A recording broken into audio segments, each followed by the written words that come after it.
மாமன்னர் ராஜராஜர் குதிரையிலிருந்து கீழே இறங்கி பேசிக்கொண்டிருந்த பஞ்சவன் மாதேவியை அந்த இருட்டிலும் அடையாளம் கண்டு குட்டி என்று செல்லமாக விழித்தார். பின்னால் 2 பெண்கள் இருந்ததால் மன்னர் தன்னை அப்படி கூப்பிட்டது பஞ்சவன் மாதேவிக்கு திடுக்கென்று தூக்கி வாரி போட்டது. என்ன இது, மன்னர் கண்டபடிக்கு பேசுகிறாரே என்று கவலையோடும் ஆச்சரியத்தோடும் அவரை பார்த்தார் பஞ்சவன் மாதேவி.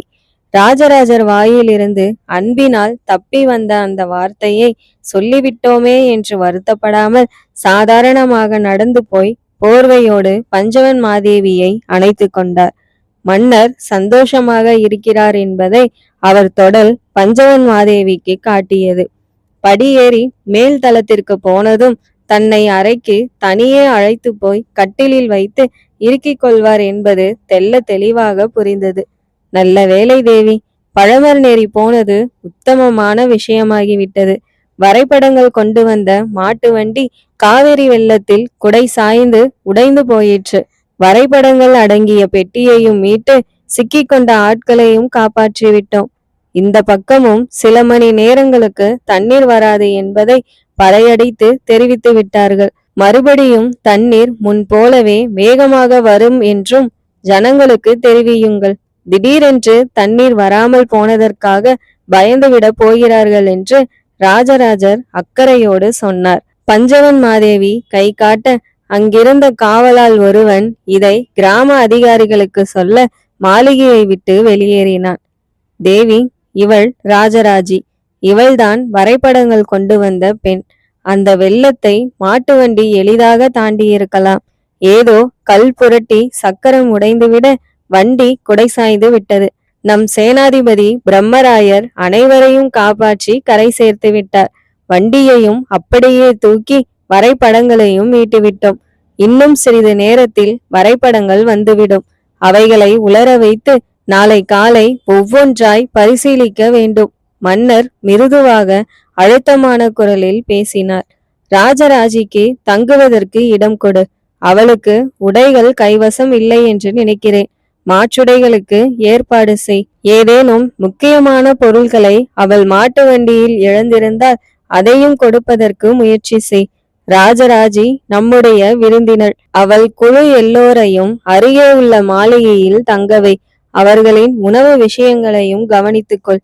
இங்கு தங்கிய பிறகு சில நாட்களில் அவர்கள் தஞ்சாவூர் பயணப்பட வேண்டும்.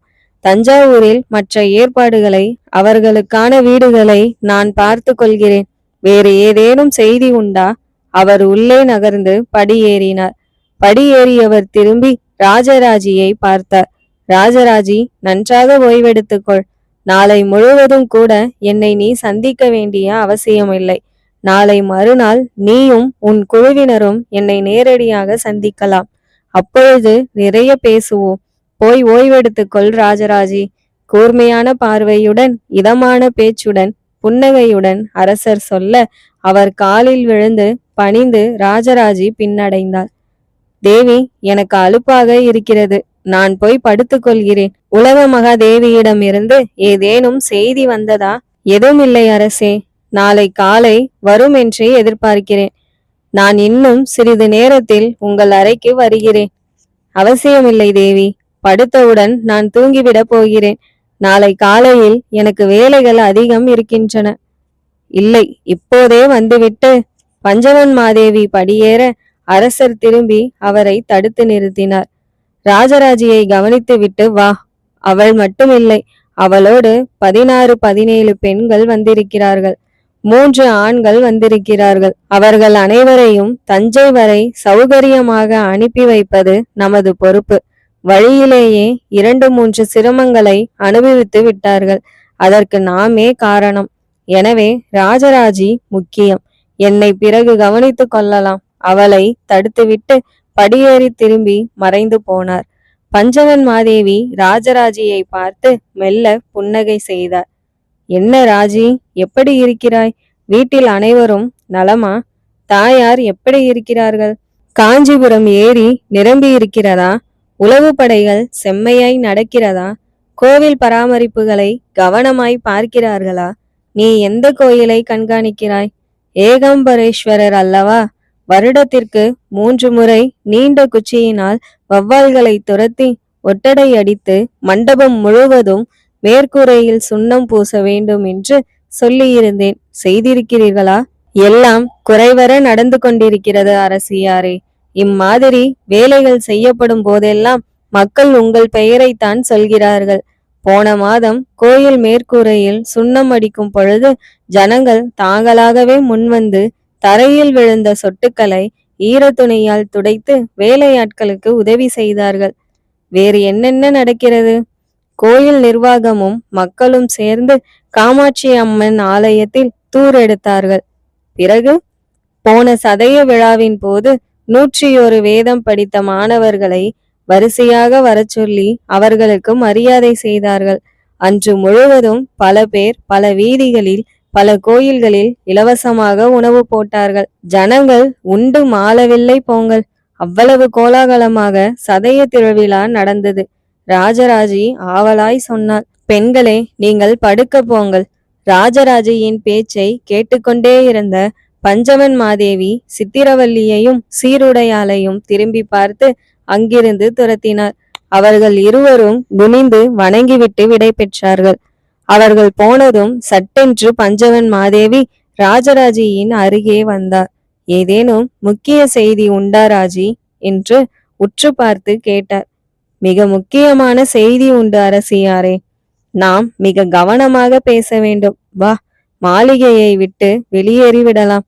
மாளிகைக்குள் யாரேனும் ஒட்டு கேட்க கூடும் என்ற எண்ணத்தோடு மாளிகையை விட்டு தலையில் துணியை போர்த்தியபடி பஞ்சவன் மாதேவி ராஜராஜியோடு தோட்டத்து பக்கம் நகர்ந்தார். பெரிய மல்லிகை பந்தலுக்கு கீழே உள்ள மேடையில் அமர்ந்து கொண்டார். அருகே தரையில் அமர போன ராஜராஜியை தடுத்து அவளையும் மேடையில் அமர சொன்னார். மல்லிகை பந்தலின் மறுபக்கம் மெல்ல ஊர்ந்து போய் குமுதினியின் கணவனான ஆதிகேசவர் குத்திட்டு அமர்ந்து கொண்டார். காதுகளை பெண்கள் இருந்த பக்கம் திருப்பி கொண்டார். ராஜராஜி மூச்சு விடுகிற சத்தம் கூட அவருக்கு தெளிவாக கேட்டது. சேர தேசத்திற்கும் பாண்டிய தேசத்திற்கும் நடுவே உள்ள ஒரு காட்டில் மன்னர் ராஜராஜருக்கு எதிராக அபிசார ஹோமம் செய்யப்படுகிறது. மிக உக்கிரமான தெய்வங்கள் பைசாசங்கள் அங்கு கிளறிவிடப்பட்டு அவை தஞ்சை நோக்கி அனுப்பப்படுகின்றன. கடந்த 5 மாதங்கள் நாள் தவறாது செய்யப்பட்டு வந்த இந்த ஹோமம் இன்னும் 1 மாதத்தில் முடிவுக்கு வர இருக்கிறது. அந்த ஹோமம் அல்லது யாகம் முழுமை பெற்றுவிட்டால் ராஜராஜருடைய உடல் நலம் சீர்கெடக்கூடும். அவர் எடுத்த பணியெல்லாம் தடுமாறக்கூடும் என்று சொல்கிறார்கள். இந்த தகவல் பாண்டிய தேசத்திலிருந்து ஒற்றர்கள் மூலமாக ராஜேந்திரருக்கு வந்தது. இதற்கு என்ன செய்வது என்று ராஜேந்திரருக்கு தெரியவில்லை. ஆனால் எங்கு நடக்கிறது என்று கண்காணிக்க ஆட்களை அனுப்பியிருக்கிறார். வியாபாரிகள் போல் வேடமிட்டு 15 பேர்கள் பிரிந்து அந்த எல்லையை நோக்கி போயிருக்கிறார்கள்.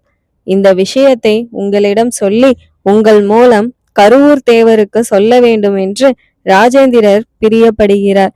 இந்த விஷயத்தை ராஜராஜருக்கு தெரிவிக்க வேண்டாம் என்றும் முக்கியமாய் மும்முடி சோழ பிரம்மராயருக்கு நிச்சயம் தெரிவிக்க வேண்டாம் என்றும் சொல்லியிருக்கிறார். அதற்கு ஏதேனும் காரணம் சொன்னாரா? ராஜராஜர் இதை நம்ப மாட்டார். மும்முடி சோழ பிரம்மராயர் ராஜராஜருக்கு தெரிவிக்காமல் எதையும் செய்ய மாட்டார். உடனே படையெடுத்து போகலாம் என்று பிரம்மராயர் ஆரம்பிக்க கூடும். மன்னருக்கு தெரிந்து அவர் தடுக்க கூடும். அப்படி ஒரு படை பாண்டிய தேசத்தை தாண்டி போனால் போவதற்குள் அவர்கள் இடம் மாற முற்படுவார்கள். அவர்களில் யாரேனும் ஒருவர் தப்பித்தால் கூட இந்த அபிசார யாகம் தொடர்ந்து நடைபெறும். எனவே இதை எப்படி சமாளிப்பது என்று கருவூர் தேவருக்கு மட்டுமே தெரியும். ஆகவே அவருக்கு இந்த தகவலை உங்கள் மூலம் தெரிவிக்குமாறு ராஜேந்திரர் கேட்டுக்கொண்டுள்ளார். இப்படி பைசாசங்களை அனுப்ப முடியுமா? ராஜேந்திரர் இதை நம்புகிறாரா என்று பஞ்சவன் மாதேவி கேட்க அதற்கு ராஜராஜி சொல்லிய பதில் அவரை திகைப்படைய வைத்தது. அந்த திகைப்பு பின்னால் ஒட்டு கேட்டு கொண்டிருந்த அந்தணர் மீதும் தாக்கியது. அந்தணர் குத்துக்கால் நழுவி தரையில் உட்கார்ந்தார். அந்த சப்தம் ராஜராஜிக்கு தெளிவாக கேட்டது.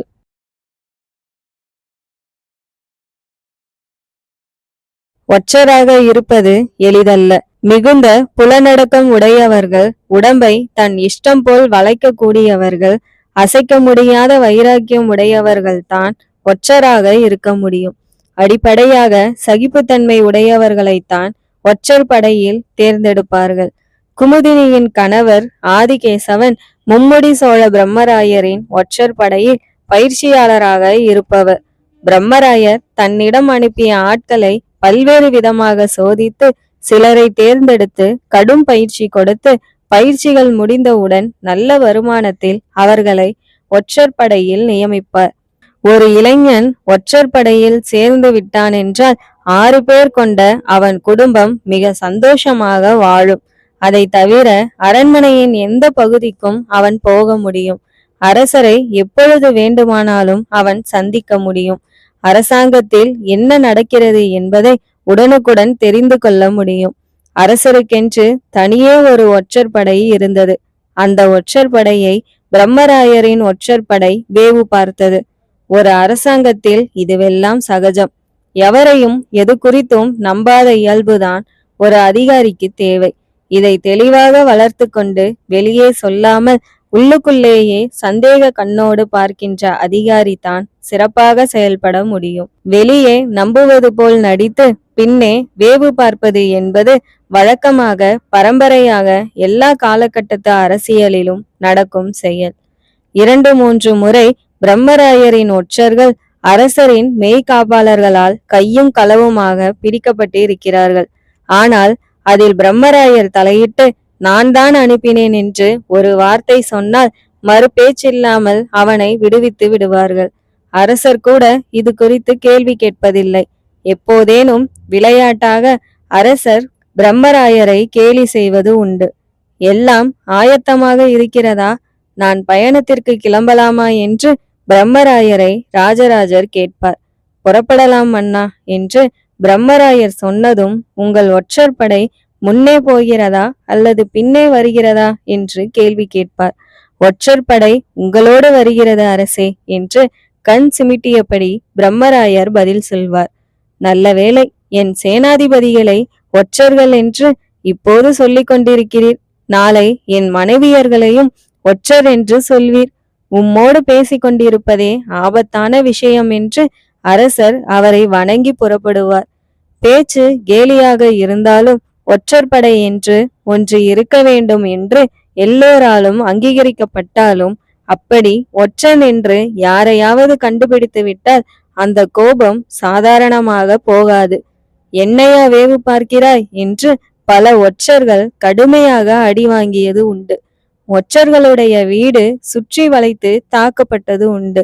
ஒற்றர்கள் மீது வேறு குற்றம் சுமத்தி இவன் திருட வந்தான், மனைவியின் கையை பிடித்து இழுக்க வந்தான், மகளை கெடுக்க வந்தான் என்று புகார்கள் சொல்வதுண்டு.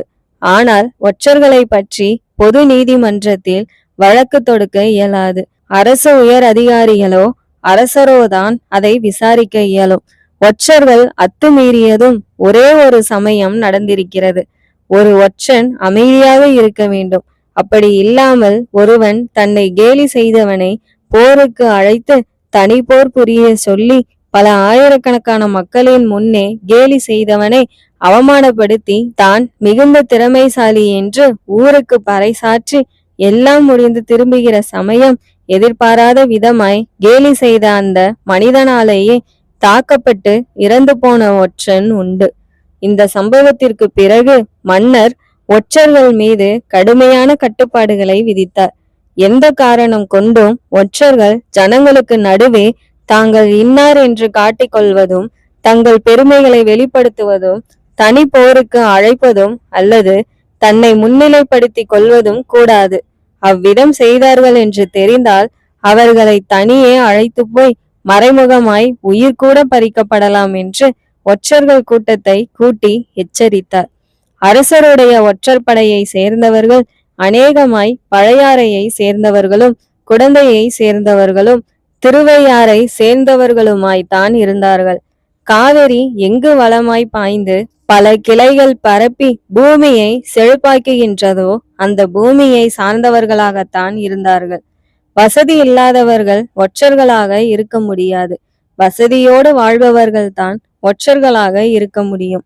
அப்படி வசதியோடு சுகமாக வாழ்ந்தவர்களை கடுமையான பயிற்சியின் மூலம் அமைதியாக இருப்பதற்கு கற்றுக் கொடுத்து விட்டால் மிக சிறந்த ஒற்றர்களாக அவர்கள் இருப்பார்கள். ஆதிகேசவன் அந்த இருட்டில் எழுந்திருக்காமல் புதர்களோடே இன்னும் குறுக்கி கொண்டு உட்கார்ந்தபடியே குதிகால் உயர்த்தி வேகமாக நகர்ந்து அந்த பெண்களுக்கு எதிர்பக்கம் போனார். சுருண்டு உட்கார்ந்து கொண்டார். மூச்சு கூட வேகமாய் விடாமல் மெல்லிய இழையாய் விட அவரால் முடிந்தது. சத்தம் கேட்டு ராஜராஜி திகைக்க பஞ்சவன் மாதேவி முல்லை பந்தலிலிருந்து கழியை உருவி அவர் உட்கார்ந்திருந்த மல்லிகை புதரில் ஓங்கி அடித்தார். ஆதிகேசவன் அங்கு இருந்திருந்தால் அந்த அடி மிக பலமாய் அவரை தாக்கி இருக்கும். பக்கத்தில் சில இடங்களில் மூங்கில் கழியால் குத்தி துழாவினார். ஏதுமில்லை அரசியாரே, ஈர மண்ணில் கல் புரண்டு அந்த சப்தம் எழுந்திருக்கும் என்று நினைக்கிறேன். அல்லது நாம் திகைத்ததற்கு எதிரொலியாக அந்த சப்தம் எழுந்திருக்கும் என்று நினைக்கிறேன். இங்கு எனக்கு தெரிந்து மனிதர்கள் யாரும் இல்லை என்று ராஜராஜி சொன்னார். பஞ்சவன் மாதேவி சிறிது நேரம் புதரை உற்று பார்த்துவிட்டு பலகையில் உட்கார்ந்து கொண்டார். ராஜராஜியையும் உட்கார சொன்னார். மறுபடி சொல், அரசருக்கு எதிராக அபிசார ஹோமம் செய்வது யார்? யார் இந்த தகவலை ராஜேந்திரருக்கு தெரிவித்தார்கள்? அரசியாரே, சேர தேசத்திற்கு போகும் வழியில் கொல்லிமலை என்று ஒரு இடம் இருக்கிறது. அந்த கொல்லிமலையின் பள்ளத்தாக்கில் ஒரு நீர் சுனைக்கு அருகே பெரிய குடில் அமைத்து 15-16 பேர் தங்கியிருக்கிறார்கள். அவர்கள் எல்லோரும் கையில் காப்பு கட்டி கொண்டு சோழ தேசத்தை அழித்து விடுவதாய் சபதம் செய்திருக்கிறார்கள். சோழ தேசத்தை போர் செய்து அழிக்க முடியாது என்று நன்கு தெரிந்து வேறு விதமாய் அழிக்க முற்படுகிறார்கள். ராஜராஜ சோழரை ஒழித்துவிட்டால் சோழ தேசம் ஒழிந்தது என்பது அவர்கள் எண்ணம். எனவே பெரிய அளவில் அபிசார ஹோமம் செய்கிறார்கள். மாத கணக்கில் மந்திர ஜபம் ஜபித்து பூஜ பிசாசங்களை வரவழைத்து அவற்றை அரசர் மீது ஏவி விடுவது அவர்களுடைய திட்டம். இதை கண்டுபிடித்து சொன்னது மதுராந்தக கண்டராதித்தர். இந்த தகவலையும் உங்களுக்கு ராஜேந்திரர் சொல்ல சொன்னார். மதுராந்தக கண்டராதித்தர் நேரே வந்தாரா அல்லது ஓலை வந்ததா? ஓலை வந்தது. ஏன் ஓலை? மதுராந்தக கண்டராதித்தரை இந்த அபிசார ஹோமம் செய்பவர்கள் கடத்தி கொண்டு போய் விட்டார்களாம். நடுக்காட்டில் அவர் பயணம் செய்து கொண்டிருந்த போது சுற்றி வளைத்து சேர தேசத்திற்கு கூட்டிக் கொண்டு போய்விட்டார்களாம். ராஜராஜருக்கு எதிராக நீங்கள் ஹோமம் செய்ய வேண்டும். நீங்கள்தான் அதற்கு கர்த்தாவாக இருக்க வேண்டும். நீங்கள்தான் கையில் தர்பை பிடித்து ஹோமத்தை ஆரம்பிக்க வேண்டும். நீங்கள்தான் வரமிளகாயை கொட்டி மாமிசங்கள் போட்டு மதுக்குடம் சாய்த்து யாகம் செய்ய வேண்டும் என்று வேண்டிக் கொண்டார்களாம். மறுத்தபோது அடித்து துன்புறுத்தினார்களாம். எங்களாலேயே செய்ய முடியும். இந்த இடத்தில் உட்கார்ந்தபடி ராஜராஜ சோழனை அழித்துவிட முடியும். ஆனால் ராஜராஜ சோழனுக்கு இரத்த சம்பந்தம் உள்ள நீ கையில் தர்பை பிடித்து ஹோமத்தை ஆரம்பித்து வைத்தால் வெகு நிச்சயமாய் இதன் பலன் விரைவாக இருக்கும். நாள் தவறாது வரமிளகாயை இதில் கொட்டி நீ ஜபம் செய்தால் ராஜராஜ சோழனுடைய பற்கள் வெகு விரைவில் கொட்டிவிடும். முகம் மாறும், வயிறு நோகும், நெஞ்சை அடைக்கும் என்றெல்லாம் சொன்னார்களாம். அடி உதைக்கு பயந்து செய்வதாக ஒப்புக்கொண்டு அவர்கள் இருப்பிடம் எது என்று கண்டுபிடிப்பதற்காக அவர்களோடு இருப்பது போல் நடித்து அவர்கள் சொல்லிக் கொடுத்த மந்திரத்தை சொல்லாமல் கையில் தர்பை பிடித்தபடி வெறும் நமச்சிவாய மந்திரம் சொல்லிவிட்டு மதுராந்தக கண்டராதித்த தேவர் அவர்களுடைய பூஜையில் இருந்து தப்பித்து ஓடி வந்து ஒரு பௌத்த மடாலயத்தில் அடைக்கலம் கேட்டிருக்கிறார். பௌத்தர்கள் முழு விவரம் தெரிந்து கொண்டு அவருக்கு அடைக்கலம் கொடுத்திருக்கிறார்கள். அம்மா, அவர் அடைக்கலமான பௌத்த மடாலயம் எது தெரியுமா என்று ராஜராஜி கேள்வியோடு நிறுத்தி பஞ்சவன் மாதேவி தன் முகத்தில் அதிர்ச்சியை காட்டியது எது, சீக்கிரம் சொல் என்பது போல் இருந்தது.